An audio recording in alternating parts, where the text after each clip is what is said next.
안녕하십니까. 프레시안 박영규입니다. 지난 시간에는 2차 대전 이후 미국의 새로운 전쟁 수행 방식이라고 할 수 있는 핵무기 증강에 대해서 알아봤는데, 이번 시간에는 CIA의 비밀 공작에 대해서 알아보도록 하겠습니다. CIA 중앙정보국이라고 하는 기구는 1947년 7월 국가안보법에 의해서 탄생된 기구입니다. 47년이 냉전이 본격화된 해죠. 47년 3월 달에 트루만 독트린이 나왔고, 6월 달에는 유럽에 대한 경제 지원 마셜 플랜이 나왔습니다. 그리고 47년 7월 달에 국가안보법에 의해서 국가안보회의 NSC, 대통령이 주재하는 미국의 최고 안보정책 결정기구 NSC와 그 다음에 전쟁부와 해군부를 합쳐서 국방부가 태어났고, 여기에 CIA가 태어난 것입니다. 원래 그 CIA가 만들어질 때의 명분은 뭐냐면 중앙정보국, 그러니까 중앙에서 뭐 각 군이나 FBI 또는 국무부에서 모은 해외 정보들을 모아서 현재의 국제 상황을 제대로 판단해 보자라는 것이었습니다. 그 동기는 뭐냐면 1941년 진주만 기습 때 각급의 정보기구에서 일본의 상황에 관한 많은 정보가 들어왔지만, 그거를 중앙에서 제대로 취합해서 일본이 진주만을 기습할 것이라는 사실을 알아내지 못했다.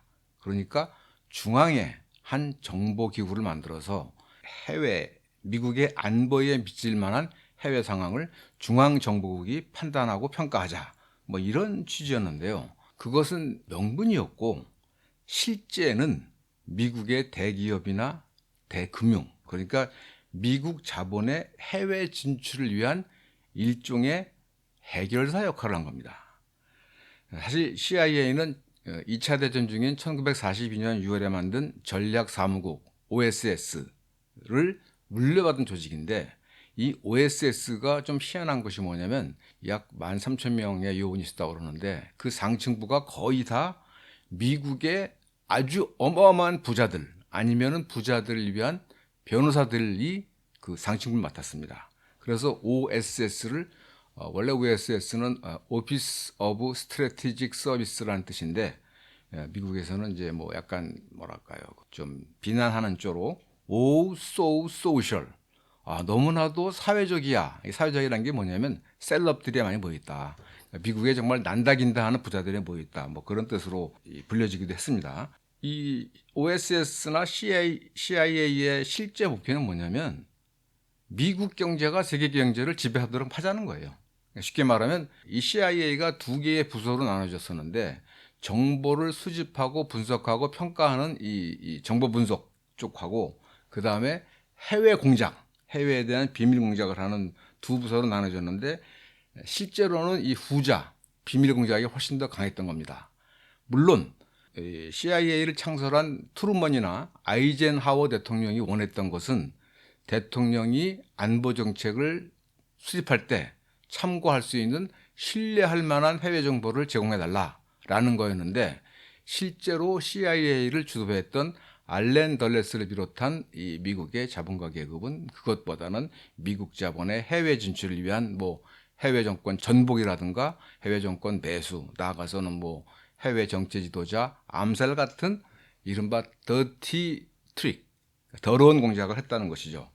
실제로 한 것을 보자면 뭐 정치적 암살 또는 뭐 선거 개입 또는 경제적 사보타지, 또는 미국 그 중남미 같은 경우에 민중들의 반정부 활동을 막기 위해서 우익 독재 국가들의 군대나 경찰을 훈련시키기도 하고, 미국에 반대하는 정권을 전복시키고 미국에 순종하는 예속적 정권을 수립하고, 이런 일들을 많이 했습니다. 미국은 2차 대전 후에 자유세계의 지도자라고 했지만 CIA는 사실은 온 세계를 상대로 이런 비밀 공작을 벌였어요. 예컨대 우크라이나나 폴란드 또는 뭐 중국 등의 비밀 요원을 잠입시켜 가지고 반정부 선동을 일으킨다거나, 또는 뭐 이탈리아 총선 또는 일본 총선 같은데 정치 자금을 대 가지고 미국의 우호적인 정권을 만들도록 했고, 그런데 이제 이 공산권에 대한 공작은 뭐 완전히 실패했습니다.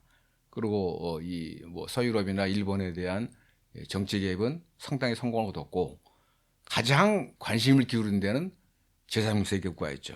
사실 뭐 제3세계 국가들은 미국도 싫고 소련도 싫다. 우리는 우리의 길을 가겠다. 그래서 1955년부터 비동맹 운동 뭐 이런 것을 했었는데, 그중에서 미국 편을 들지 않는 국가들을 말하자면 이 정권 전복을 하고 이런 걸 많이 했다는 것이죠. 이 CIA를 창립했을 때 미국의 정치 지도자나 자본가 기업들이 어떤 생각을 했는가를 가장 잘 알려주는 게 그 조지 캐난이 국무부 정책기획단 단장으로 있으면서 1948년도에 쓴 글이 있습니다. 조지 캐난은 사실은 국무부 정책기획단 단장으로 있으면서 CIA 창설을 대단히 적극적으로 추진했던 사람이에요.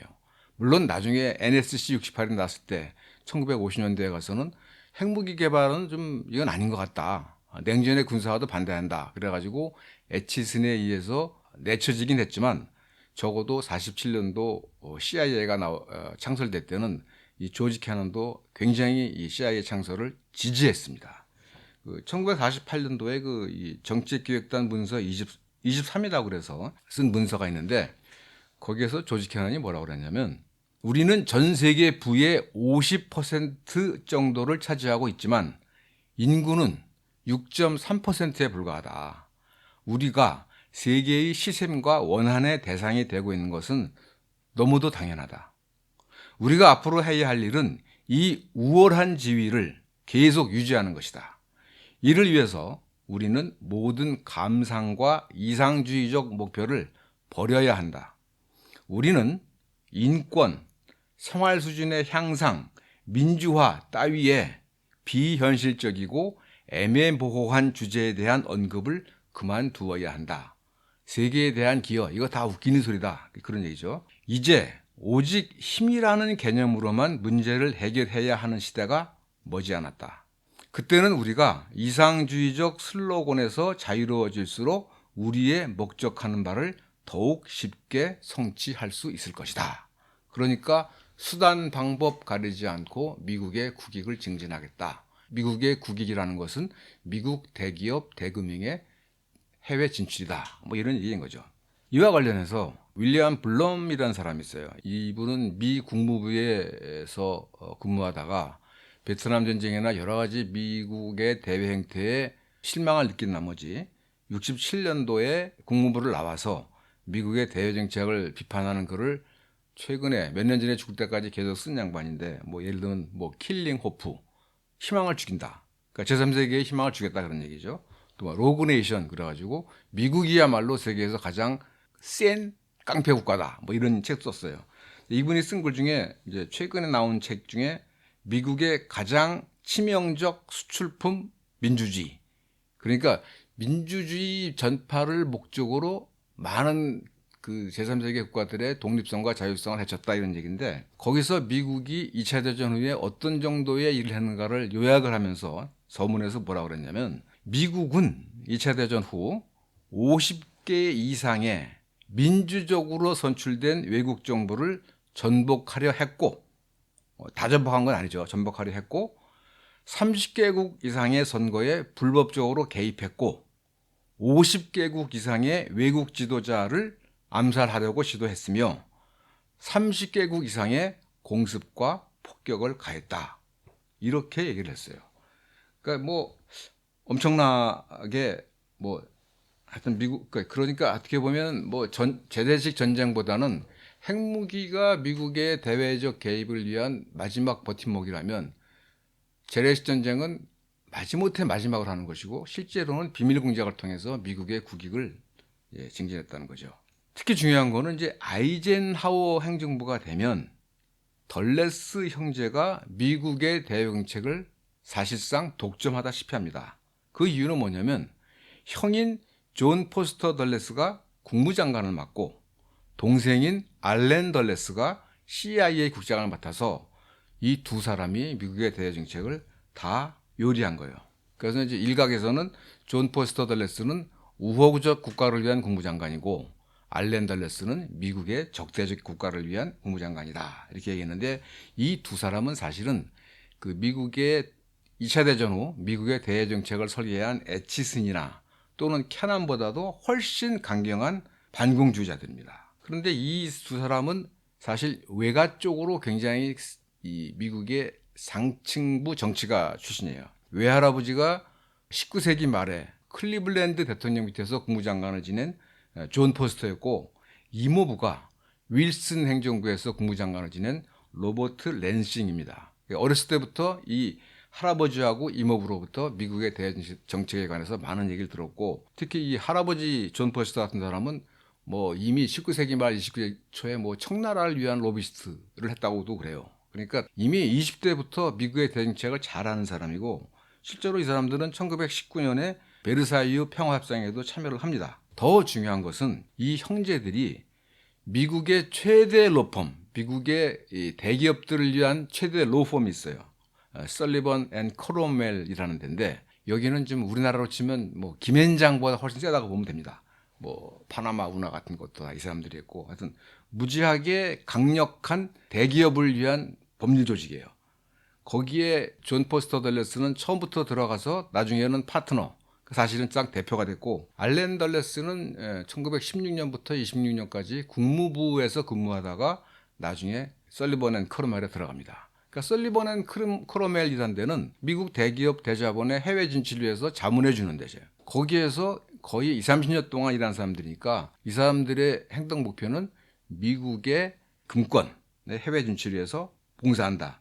이게 기본적인 이 사람들의 철학이었습니다. 중요한 것은 형이 국무장관이고 동생이 CIA 국장이니까 사실상 이 두 사람의 결정으로 대외정책이 이루어졌다고 봐도 됩니다. 아이젠하워가 대통령이긴 했지만 알렌 덜레스가 어떤 뭐 해외 정권 정복에 대한 여러 가지 이 계획을 가져오면 존 포스터 덜레스하고 상의를 해가지고 아이젠하워 대통령으로부터 추인받는 정도, 뭐 이제 그런 정도였습니다. 그 실제로 예를 들어보면 가장 미국의 최초의 대외 외국 정권 전복이라고 할 수 있는 이란 모사데크 정권 전복은 사실은 미국의 문제가 아니었어요. 이라크 석유는 영국이 갖고 있었던 건데 그걸 모사데크 정권이 국유화한 거 아닙니까? 그거를 도로 뺏어서 도로 영국에 돌려준 겁니다. 물론 이제 그 과정에서 미국 석유 기업들도 지분을 갖게 되죠. 그러니까 이것은 뭐냐면 세계적으로 금권 계급들의 제3세계 침투를 위한 일을 CIA가 했다, 이런 얘기죠. 과테말라 같은 경우도 유나이티드 프루츠라는 미국 기업이 과테말라에 갖고 있는 막대한 토지를 야코보 아르벤스 대통령이 보상을 해주고 국유화했는데 그거를 받아들일 수 없다 해서 정권을 이제 엎어버린 겁니다. 덜레스 형제가 애치슨이나 캐난보다도 훨씬 강경 반공주의자라고 얘기했는데, 쉽게 말하면 이 사람들은 미국 편이 아닌 나라는 다 소련 편이야. 따라서 얘네들은 손봐줘야 돼. 이게 기본적인 철학입니다. 실제로 존 포스터 덜레스 같은 사람은 중립은 비도덕적이다, 이렇게 얘기를 합니다. 쉽게 말해서 소련과의 대결에서 중립은 없다. 이기지 않으면 지는 거다. 소련이 이기면 우리가 지는 거다. 뭐 이런 생각을 한 거예요. 가장 대표적인 게 그 인도네시아의 스카르노라는 사람인데, 스카르노는 인도네시아 독립 영웅이죠. 그리고 이 사람이 비동맹 지도자 중에 한 명인데, 비동맹이라는 거는 미국 편도 싫고 소련 편도 싫다. 우리 나름대로 발전의 길을 찾겠다. 그래서 예를 들면 스카르노는 1956년도에 미국도 방문하고 몇 달 후에는 소련과 중국도 방문합니다. 그러니까 둘 다 좋은 점을, 미국과 뭐 공산권 중에서 좋은 점을 택해서 인도네시아의 발전을 택하겠다 하니까 덜레스 입장에서는 받아들일 수가 없는 거예요.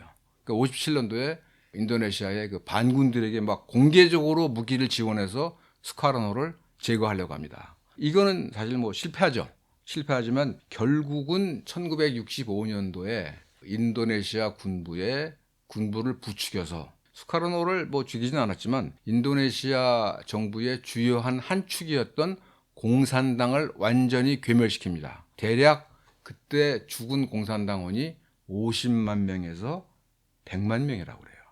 그러니까 한마디로 말하면 덜레스 형제는 뭐 미국 편만 들어야지 뭐 소련 편, 뭐 비동맹, 이거는 받아들일 수 없다라는 게 이 사람들의 철학이에요. 이것과 관련해서 한 가지 좀 말씀을 드리자면, 최근에 이제 국제적으로 유명한 냉전사의 전문가인 그 노르웨이 출신의 오드 아르네 베스타라는 냉전사 학자가 있는데, 이분이 그 냉전의 지구사라는 책을 2005년도에 냈어요. 거기서 이제 그 인도네시아와 관련해서 이제 어떤 얘기를 하냐면, 인도네시아 스카르노가 사실은 미국 편도 될 수가 있었는데 소련 편에 길었다는 이유로 이제 전복 공작을 한 거에 대해서 뭐라고 그랬냐면, 아이젠하워 행정부에게는 미국의 발전 모델을 신생 독립 국가에게 전파하는 일보다 좌익 발전주의 전략이 성공할 가능성을 막아내는 것이 더 중요했다. 그러니까 미국 방식이 아닌 방식으로 경제 발전과 사회 발전을 이루는 것은 용납할 수 없다. 1980년대에 마가릿 대처가 대안은 없다. There is no alternative란 말을 했는데, 쉽게 말하면 전 세계의 그 제3세계 국가들이 미국식 발전 모델을 따라야지 다른 걸 해서 성공을 하면 안 돼. 이거는 반드시 우리가 막아버릴 거야. 라는 생각을 갖고 있었다는 거죠. 그 가장 대표적인 예가 칠레입니다. 보통 이제 두 개의 9.11을 얘기하는데, 2001년 9.11 사태는 그 이슬람 무장 세력에 의한 미국의 테러이고, 1973년 9월 11일 날 칠레의 아옌데 정부가 피노체트 장군의 쿠데타에 의해서 전복됩니다.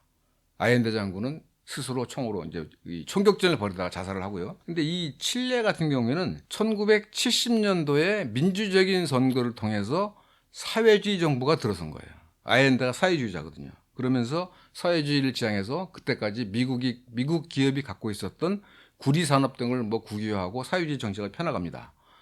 미국 입장에서는 자신의 뒷마당인 중남미에서 사회주의 정권이 세워지고 이것이 경제 발전에 성공하는 것을 용납할 수가 없다 해서 이미 1970년부터 경제 제재에 들어가고, 그다음에 칠레의 민주정부를 지키려던 르네 슈나이더라는 참모총장, 육군 참모총장을 암살을 하고, 또 칠레의 그 친미 자본가들 그리고 언론들을 움직여서 엄청난 칠레 내에 혼란을 부추긴 다음에 결국 9월 달에 쿠데타를 일으켜가지고 아옌데 장군을 날려버린 겁니다. 쉽게 말해서 미국 입장에서는 사회주의적 발전 경로를 택해서 성공한 걸 두고 볼 수가 없어. 이게 이제 미국의 철학이었다는 거죠. 물론 유럽에도 뭐 스웨덴이나 노르웨이 같은 사회민주주의 정권이 있었는데, 그거를 용납한 것은 워낙 유럽이 중요한 맹방이었기 때문에 좋아서 놔둔 게 아니라 할 수 없어서 나왔다는 겁니다. 어쨌든 그 50년대에는 존 포스터 덜레스 국무장관과 알렌 덜레스 CIA 국장이 주도하는 미국의 강력한 반공 대외 정책을 이로 인해서 대단히 많은 외국 정부 전복, 또 뭐 이탈리아나 일본에 대한 이 선거 개입, 이런 것들이 마구 이제 진행되고 있었어요. 그렇다면 이 덜레스 형제들이 주도한 비밀 공작에 의한 외국 정부 전복, 이런 행태를 아이젠하워 대통령은 과연 속으로 받아들였을까요? 그렇지는 않았던 것 같습니다. 그러니까 이제 앞으로도 이 얘기를 많이 말씀드릴 것 같은데, 대통령이라는 사람과 그 다음에 CIA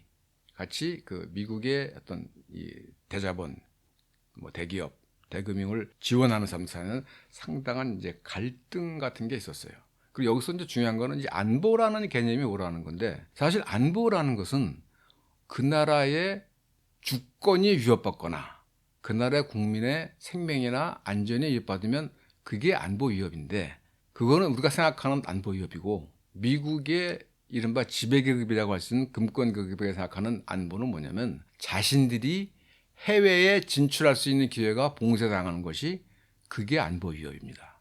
그러니까 미국이 항상 우리들의 군사력은 방어적 수단이다 라고 얘기하는데, 그 방어적 수단의 그 방어는 무엇을 방어하는 것이냐, 미국의 주권이나 미국민의 생명이나 안전을 보호하는 것이 아니라, 세상에 어느 나라가 미국을 침략하려고 그러겠습니까? 그러나 미국의 금권계급들이 생각하는 국가안보는 뭐냐면, 미국의 대자본, 대기업, 대금융이 해외에 진출할 수 있는 기회가 막히는 거예요. 이게 이 사람들이 지키려고 하는 겁니다.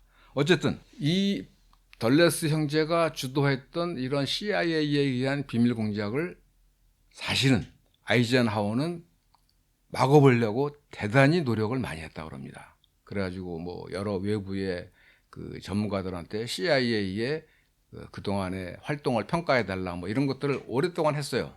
결국은 안 됐죠. 아이젠하워 대통령이 퇴임하기 보름 전인 1961년 1월 5일 날에 해외 정보활동 자문회의라는 걸 열었어요. 그러니까 이제 그동안의 CIA 활동을 한번 평가해보자라는 건데, 아이젠하워, 트루만, 이분들은 다 CIA한테 요구한 것은 뭐냐면, 대통령인 내가 미국의 안전과 어떤 세계 평화를 위해서 가장 정확한, 가장 적절한 안보 정책을 세울 수 있도록 세계 정세에 대한 정확한 정보를 달라라고 했는데 보니까 뭐 엄청 무모한 비밀 공작만을 하고 있다 이런 거죠. 그러면서 그때 아이젠하워 대통령이 뭐라고 그랬냐면 내가 알렌 덜레스 CIA 국장을 제어해 보려고 노력을 했지만 결국 그를 변화시킬 수는 없었다라고 실토했다고 합니다. 그러니까 이 얘기는 그 팀 와이너라고 미국 뉴욕타임즈에서 CIA와 FBI만 한 40년간 취재한 사람이 잿더미의 유산이라는 책을 통해서 밝힌 내용인데 이거는 뭐 CIA 공식 기록까지 만든 책입니다. 그 자리 1월 5일에 그 해외 정보활동 자문회의 그 자리에서 알렌 덜레스는 여전히 자기 자랑을 했다고 그래요. 많은 거를 CIA가 이뤄냈습니다. 그러니까 그런 얘기를 들으면서 아이젠하워가 아주 분노가 폭발해서 우리 정보기관은 허점투성이야. 일본의 진주만 기습 이후에 바뀐 게 하나도 없잖아. 지난 8년간 나는 미국 정보기관의 개혁을 위해서 노력했으나 실패를 거듭했을 뿐이다. 그리고 이제 후임자에게 잿더미의 유산을 물려주게 생겼네. 이 잿더미의 유산, Legacy of Ashes라는 건데 CIA가 지난 10년 또는 8년 동안 해온 모든 것이 사실은 잿더미였다. 허망한 노력이었다라는 겁니다. 알렌 덜레스는 아이젠하워에 의해서 1953년도에 CIA 국장이 됐지만 그 전에 이미 1950년도부터 부국장으로서 비밀 공작을 담당하는 역할을 했었어요. 그리고 사실은 CIA가 생길 때부터 어떻게 보면은 CIA의 막후 실세였다고 할 수 있습니다. 사실 그 CIA의 비밀 공작이 공개적으로 실패한 게 1961년 4월 달에 피그스만 침공 사건인데 이거는 아이젠하워 정부 때 계획을 세워놓고 케네디 행정부가 들어서자마자 3개월 만에 시도했다가 실패한 겁니다. 최초의 실패 사례입니다. 정확하게는 최초의 공개된 실패 사례입니다. 이때 이 CIA가 하는 일에 대해서 아이젠하워가 잿더미의 유산이라고 한탄을 한 것처럼 실제로 CIA 창설을 승인했던 트루만 대통령도 엄청나게 후회했다고 합니다. 예를 들면 1963년 11월 22일 날 케네디 대통령이 암살되잖아요. 그로부터 한 달 뒤인 1963년 12월 22일 날 트루만 대통령이 워싱턴 포스트의 CIA 역할에 대해서 기고를 합니다.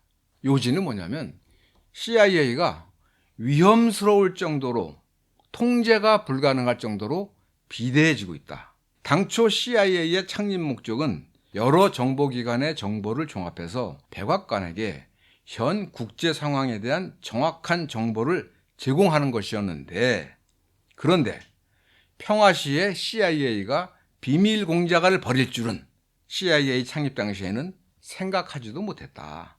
한동안 나는 CIA가 당초 창립 목표에서 벗어나는 데 대해 큰 혼란을 느꼈다. CIA는 이제 정보를 수집, 분석, 평가하는 기구가 아니라 정책 집행기구, 어떤 때는 행정부의 정책 결정기구로 활동하고 있다. 이렇게 얘기를 했습니다. 엄청 센 얘기죠. CIA는 이제 원래 설립 취지에서 너무도 벗어나 해외에서 사악하고 은밀한 음모를 실행하는 비밀 공작의 상징처럼 됐다. 이러한 CIA의 일탈은 외국뿐만 아니라 국내 민주주의에도 위협이 된다. CIA의 활동 방식은 미국의 역사적 위상, 즉 자유롭고 개방된 사회의 표상이라는 미국의 위상에도 위협을 가하고 있다. 이는 반드시 바로잡아야 한다고 생각한다. 굉장히 세게 얘기했습니다. 나중에 이 직후에 알렌 덜레스가 트루만을 찾아가서 그 발언을 번복시키려고 노력하고 막 그랬다고 그래요. 어쨌든 이 CIA 암살 이후에 1964년도에 처음으로 CIA의 실상에 관한 책이 나옵니다. 근데 그 책의 제목이 보이지 않는 정부예요. 보이지 않는 정부는 누구냐? 그게 CIA입니다. 물론 이때만 해도 보이지 않는 정부에 대해서 아주 비판적이지 않았어요. 소련이나 해외 자익분자들의 위협으로부터 미국을 지키기 위해서는 보이지 않는 정부가 불가피하게 필요하다. 뭐 이런 식으로 이제 넘어가는데 어쨌든 트루먼 대통령은 엄청 세게 후회했던 겁니다. 트루먼 대통령은 다음 해에도 그 어떤 이 언론인들에게 보낸 편지에서 CIA는 오로지 대통령에게 최선의 해외 정보를 확보할 목적으로 만들어진 것이지 해외에서 이상한 활동들을 벌이라고 만든 것이 아니다. 내 뜻은 결코 그게 아니었다. 내가 CIA를 만들 때는 그런 비밀 공작을 하라고 만든 게 아니다. 이렇게 얘기를 합니다. 이후 CIA는 사실은 이제 이 월남전을 거치고 특히 이제 1972년도 워터게이트 사건을 거치면서 그동안의 그 말하자면 더러운 비밀 공작의 실태들이 많이 드러나요. 특히 1974년도에 그 유명한 탐사보도 전문 기자인 시무어 허쉬가 카오스 작전이라고 그래가지고 미국 CIA가 미국 내 반전 평화 세력들에 대해서 사찰을 하고 있다. CIA는 해외에 대해서만 정보 수집하는 것이지 국내에서는 하면 안 돼요. 그런데 미국의 반전 평화 세력에 대해서도 정보 수집을 하고 있다는 것을 뉴욕타임즈에 보도하면서 결국은 미국 의회에 처치위원회가 만들어집니다. 민주당의 그 프랭크 처치 상원의원이 처치위원회를 만들어서 2년 동안 그동안의 CIA의 행적들을 낱낱이 조사합니다. 다 드러난 것은 아니지만 그러면서 야 이거 뭐 엄청 뭐 정말 미국의 이상에 맞지 않은 일을 많이 했구나라고 했는데 그 뒤로 이제 CIA의 이 활동 방식이 많이 바뀌긴 해요. 바뀌긴 했는데 좋은 쪽으로 바뀐 건 아닙니다. 이 얘기는 나중에 또 따로 좀 또 할 기회가 있을 테고 어쨌든 그 픽스만 침공 있고 나서부터 CIA의 실체가 드러났고 결국 알렌 덜레스는 케네디 대통령에 의해서 CIA 국장에서 해임됐습니다. 만일 픽스만 침공이 실패하지 않았다면 에드가 후보처럼 죽을 때까지 했을지도 몰라요. 어쨌든 그러고 나서 사실은 케네디 암살에 대해서도 이거는 뭐 굉장히 긴 얘기입니다만 미국 내 진보 세력들은 아마도 CIA나 군부 등이 케네디 암살에 연루되지 않았을까. 그리고 그 이유는 이제 케네디가 소련과의 평화를 위한 노력을 방해하기 위해서라는 그런 이 뭐 음모론일 수도 있고 뭐 하여튼 그런 의심들이 굉장히 많습니다. 한 가지 확실한 것은 케네디 대통령의 암살을 밝힌 이른바 그 워렌 위원회의 조사 보고서는 그건 엉터리다. 거기에 대해서는 거기가 이제 일치하고 있습니다. 그거는 알렌 덜레스가 그 위원회 조사위원회 참여해서 실제 실상을 왜곡했다라고 얘기를 합니다. 뭐 이 얘기 너무 기니까 나중에 시간이 되면 하기로 하고요. 마지막으로 이제 그 CIA에 대해서 어떤 평가가 내려지고 있는가 미국 내에서 두 가지 예만 좀 들어보겠습니다. 1987년 12월 달에 CIA에서 활동을 하다가 그러니까 CIA 요원이었다가 CIA 활동에 환멸을 느낀 요원들이 단체를 결성합니다. 그 단체가 책임 있는 반대자 협회예요. 그러니까 CIA 활동에 반대한다 뭐 그런 의미겠죠. 그러면서 그 성명을 발표했습니다. 그 주요한 내용이 뭐냐면 CIA는 미국과 전쟁을 벌이고 있지도 않고 미국에 상당한 물리적 타격을 가할 능력도 없는 나라들 그들 입장에서는 미국에 별다른 반감을 갖고 있지도 않고 공산주의나 자본주의 같은 쟁점에 그다지 관심도 없는 그런 나라들에서 수백만 명의 사람들을 죽이고 상처를 입히고 공포에 떨게 만든 미국의 비밀작전을 시행했다. 이를 규탄한다. 그리고 이 사람들의 추산에 따르면 2차 대전 이래 미국의 비밀작전으로 인해 적어도 600만 명이 숨졌다라고 얘기했습니다. 엄청난 거죠. 또 이제 최근에는 이제 냉전사에 관한 연구들이 많이 나오는데 그 케임브리지 냉전사라고 나온 책이 있어요. 거기에 그 라틴 아메리카 중남미 전문가인 그 존 코츠워스 교수라는 분이 썼는데 이분의 평가에 따르면 1948년부터 90년까지 그러니까 냉전기죠. 한 42년 동안 미국은 라틴 아메리카에서 적어도 24개 국가 정부를 전복시켰다. 엄청나죠? 냉전 기간, 그러니까 주로 80년대 레이건 때 굉장히 뭐 특히 중미, 뭐 과테말라, 엘살바도르, 니카라과에서 엄청난 그 이 테러가 있었는데 중앙아메리카 3천만 인구 중에서 30만 명이 죽었고 100만 명이 해외 난민이 됐다. 이 사람들은 뭐냐면 미국이 지원한 군사작전에 의한 것이죠. 뭐 예를 들면 니카라과에서 3만 명, 엘살바도르 4만 명, 뭐 과테말라 7만 5천 명 이런 사람들이 미국이 지원한 국가 및 우익 테러로 죽거나 난민이 됐다는 거죠. 그래서 결론적으로 이 사람이 뭐라고 그랬냐면 소련의 스탈린이 죽고 소련에서 강제 수용소가 사라진 1960년부터 90년 사이 약 30년 동안 라틴 아메리카에서 우익 독재 국가 및 우익 반군 테러로 희생된 국민이 소련과 동유럽 위성 국가에서 일어난 희생자보다 훨씬 많다.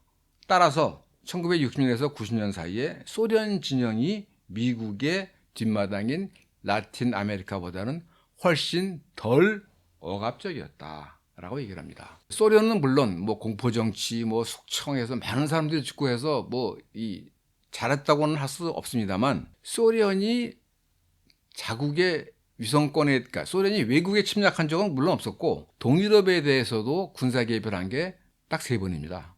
53년도에 동독, 56년도에 헝가리, 68년도에 체코.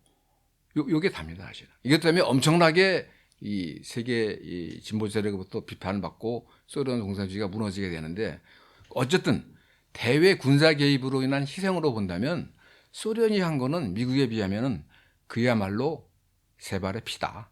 이렇게 말할 수 있다는 거죠. 마지막으로 중요한 건 뭐냐면 이 미국이 벌인 비밀 공작이 당장은 성공한 것처럼 보여도 장기적으로 보면 역풍을 불러왔다는 거죠. 역풍을 이제 블로우백이라고 하는데 미국의 정보기관이 벌인 공작이 차후에 미국의 불리한 결과를 초래했다 해서 이제 역풍 블로우백이라고 하는데 가장 대표적인 게 1953년도에 이란 모사데크 정권 전복 그리고 1979년부터 89년까지 이어진 아프간 전쟁입니다. 이란의 경우에는 1979년도에 혁명이 일어났고 이것이 이슬람 혁명으로 되면서 1979년 11월 달에 이란 청년들이 미국 대사관을 점령하고 자그마치 444일 동안 미국 대사관 직원 52명을 억류합니다. 대사관이라는 거는 외국의 대사관이라는 거는 외국의 영토예요. 따라서 거기는 치해복권입니다.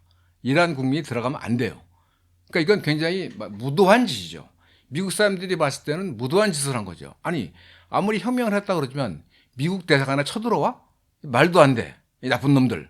이라고 생각하겠지만 이란 사람들의 입장에서는 1953년도 모사데크 정권을 전복할 때 미국 대사관에서 CIA 요원들이 모여서 민주적으로 선출된 모사데크 정권을 전복시켰다. 79년도 상황에서도 대사관을 가만히 놔두면 또 혁명을 무산시킬지 모른다. 이런 생각 때문에 쳐들어간 거죠. 9.11 테러도 마찬가지입니다. 아니 이슬람 무장 세력이 왜 가만히 있는 미국에다가 이렇게 그야말로 말도 안 되는 비행기 테러를 한 거야 라고 분노하지만 이 비행기 테러를 한 이 무장 세력들은 주로 사우디 사람들이고 이 사람들은 1979년부터 시작된 아프간 전쟁에서 소련과 싸우기 위해서 미국이 자금과 무기와 군사훈련을 제공한 이슬람 무장 세력이 한 겁니다. 미국이 만든 겁니다. 그러니까 이렇게 보면은 어떤 특정한 사건에 대해서 미국 사람과 피해국인 뭐 예를 들면 이란 사람이 느끼는 이 상황의 인식이 다른 거죠.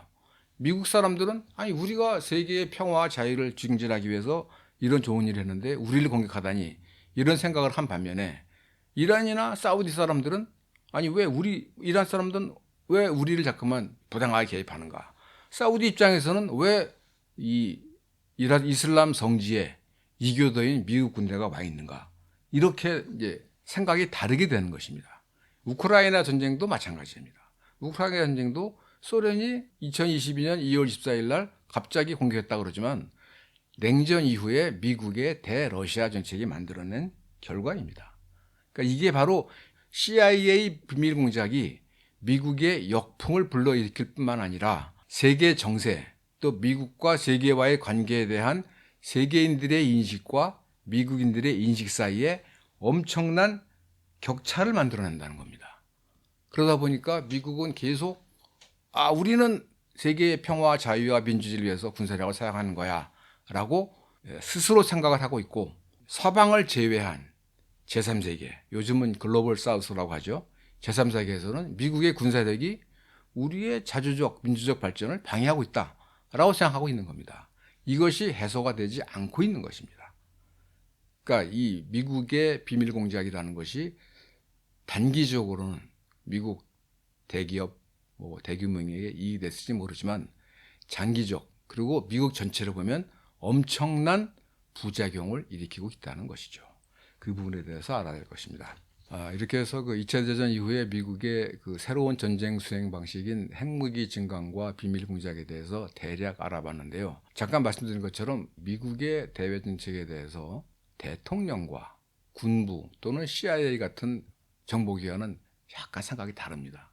그리고 그런 갈등이 항상 있습니다. 아이젠하워 대통령 때는 어쨌든 이 아이젠하워가 워낙 훌륭한 군인 출신이기 때문에 일정하게 제어했다 그러지만 아이젠하워 대통령이 퇴임을 하면서 군산복합체라는 연설을 하고 군산복합체 때문에 미국의 민주주의가 위협받고 있다는 경고를 한 이유는 본인이 대통령을 하면서 군산복합체가 대통령인 자신도 제어하지 못할 정도로 커지고 있다는 위기의식 때문입니다.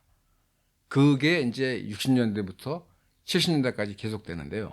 다음 시간에는 아이젠하워의 어떤 연설을 통해서 이 대통령이 느끼고 있는 미국 안보기구의 어떤 폭주, 그 위험성에 대해서 알아보도록 하겠습니다. 오늘 얘기는 여기서 마치도록 하겠습니다. 지금까지 들어주셔서 감사합니다.